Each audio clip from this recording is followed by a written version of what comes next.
नमस्कार। ज्वलंत मुद्दों पर आधारित हमारी राय में आप सभी का स्वागत करता हूं। मैं हूं राजीव। मोदी जी मिजोरम की जगह मेहसाणा चले गए। आज 30 अक्टूबर है दोस्तों, आप जानते हैं, और अभी कुछ दिनों पहले तक यही चर्चा थी कि मोदी चुनाव प्रचार के लिए मिजोरम जाने वाले हैं आज ही के दिन।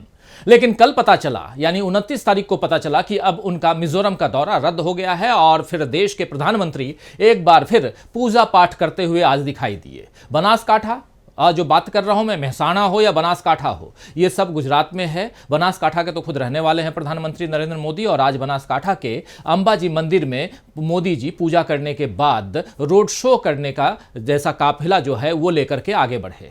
मोदी कल भी गुजरात में ही रहेंगे क्योंकि उन्हें सरदार पटेल की जयंती पर केवड़िया में स्टैच्यू ऑफ यूनिटी पर फूल चढ़ाकर फोटो भी खिंचवानी है। इसके बाद राष्ट्रीय एकता दिवस मनाना है। खैर, राष्ट्रीय एकता दिवस मनाने के कई और तरीके हो सकते थे। उदाहरण के लिए मोदी मणिपुर ही चले जाते और एकता का उतना ही बड़ा संदेश दे आते जितनी बड़ी सरदार पटेल की मूर्ति उन्होंने बनवाई है। लेकिन मोदी फिर चूक गए। हालांकि ये भी गुत्थी ही रहेगी कि मोदी बार बार गलती कर रहे हैं या वो असलियत से बच रहे हैं।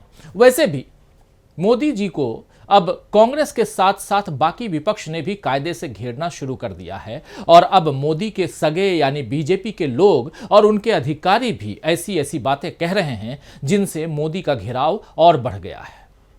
इसीलिए सवाल ये उठता है कि क्या हार और घेराव दोनों के डर से मोदी अपने घर की ओर चल दिए हैं, और क्या गुजरात का दौरा मोदी को देश में बढ़ रही मुसीबतों से बचा पाएगा? आप जानते ही हैं कि मोदी को सबसे ज्यादा अडानी के नाम पर कांग्रेस घेरती है।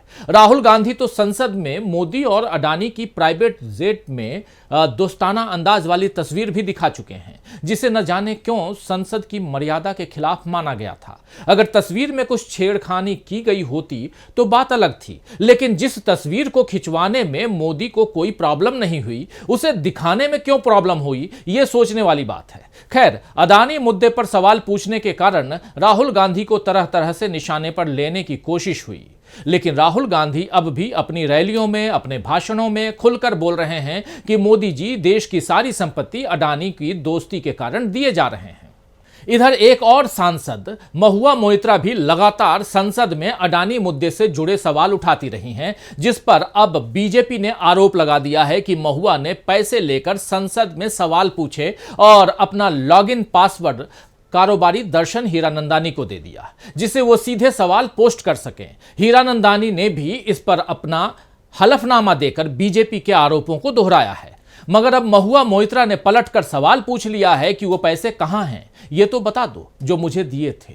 बीजेपी या हीरानंदानी ने अब तक इसका कोई जवाब नहीं दिया है। इस बीच बीजेपी के सांसद सुब्रमण्यम स्वामी ने एक ट्वीट करके इस सारे मामले की पोल खोल दी है। स्वामी ने ट्वीट में क्या कुछ लिखा है जरा आपके सामने रखता हूं।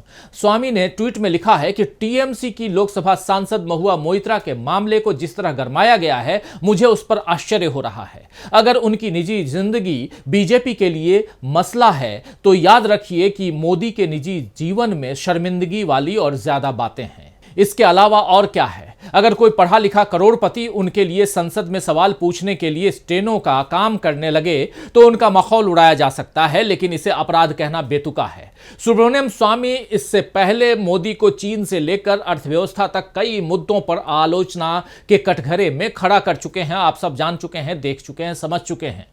लेकिन यह शायद पहली बार है जब मोदी के निजी जीवन को लेकर कोई टिप्पणी स्वामी ने की है, यानी सुब्रमण्यम स्वामी ने की है।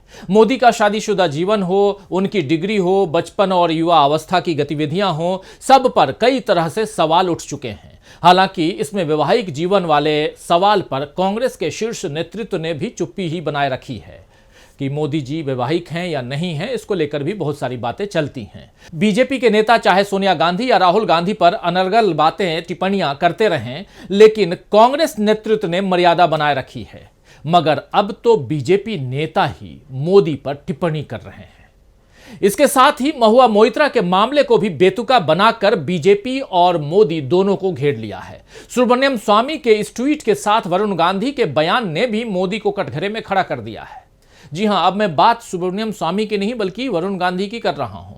जिन नीरव मोदी और ललित मोदी के कारनामों का जिक्र कर राहुल गांधी ने मोदी सरनेम पर टिप्पणी की थी और उस पर मानहानि के मुकदमे उन पर लगाए गए और सजा हो गई, संसद की सदस्यता ले ली गई, अब उन्हीं नीरव और ललित मोदी पर राहुल गांधी के चचेरे भाई वरुण गांधी ने भी कड़ी टिप्पणी की है। पीलीभीत के कलीनगर कस्बे में रविवार को एक जनसभा को संबोधित करते हुए वरुण गांधी ने कहा कि नीरव मोदी, ललित मोदी जैसे समेत उद्योगपति हजारों करोड़ लेकर भाग गए और देश की आम जनता को लोन के लिए मुश्किलों का सामना करना पड़ता है। वरुण गांधी ने यह भी कहा कि पहले की राजनीति में नेहरू, पटेल और अंबेडकर जैसे नेता होते थे। नारा लगाया जाता था कि हमारा नेता कैसा हो, नेहरू पटेल जैसा हो।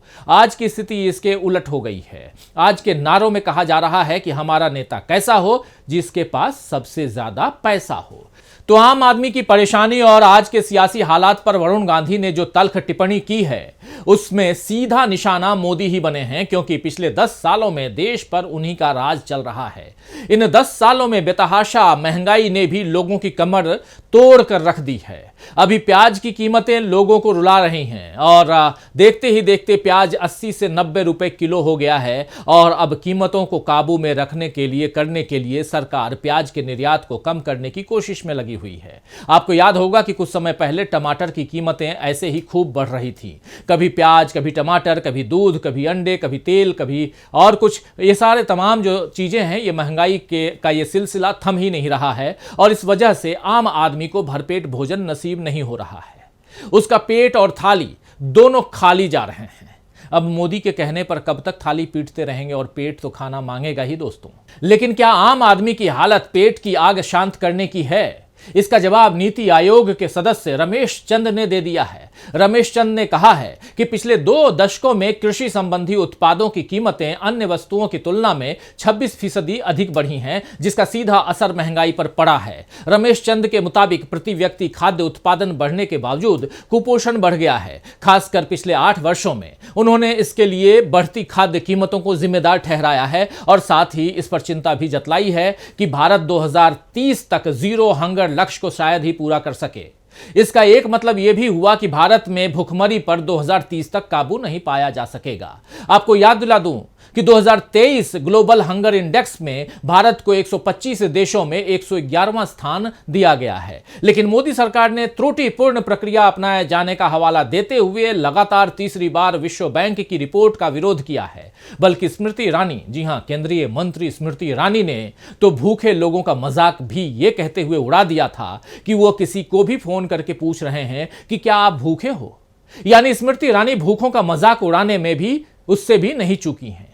वैसे स्मृति ईरानी अपनी सरकार के ही नक्शे कदमों पर चल रही हैं। कल ही आंध्र प्रदेश की ट्रेन दुर्घटना के बाद स्मृति ईरानी ने कोई ट्वीट नहीं किया, जबकि इससे पहले मन की बात हो या क्रिकेट में जीत हो और पैरा ओलंपिक पर शानदार प्रदर्शन पर स्मृति ईरानी ने ट्वीट्स पे ट्वीट्स किए। मणिपुर और महिला पहलवानों पर भी स्मृति ने कुछ नहीं कहा था और मोदी जी भी यही कर रहे हैं और लगातार अपने पिछले कर्मों को भी दोहरा रहे हैं।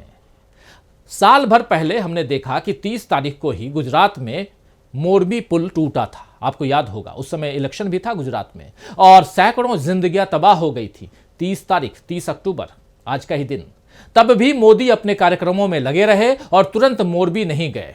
अब साल भर बाद भी मोदी जी जब गुजरात में ही हैं तो कई कार्यक्रमों में वो हिस्सा लेने वाले हैं, लेकिन उसमें मोरबी जाने का कोई कार्यक्रम नहीं है। मोदी बार बार दिखा रहे हैं कि उन्हें आम जनता के दुख दर्द से कोई मतलब नहीं है। राहुल यही सवाल उनसे संसद से लेकर सभाओं तक पूछते आ रहे हैं। अभी कल ही राहुल गांधी कल और परसों 2 दिन छत्तीसगढ़ में थे और फिर राहुल गांधी ने मोदी से सवाल पूछा है कि किसको बेवकूफ बना रहे हो। आप भी जरा सुनिए कि क्या कुछ यहां राहुल गांधी कह रहे हैं, इस वीडियो में देखिए। आप 24 घंटे कहते हो ओबीसी सरकार, ओबीसी सरकार, ओबीसी सरकार, और हमारा हक 5%। ये किसका बेवकूफ बना रहे हो आप? ये सवाल हिंदुस्तान के हर ओबीसी युवा को नरेंद्र मोदी से पूछना चाहिए। तो राहुल गांधी यहां ओबीसी के हक की बात उठा रहे हैं।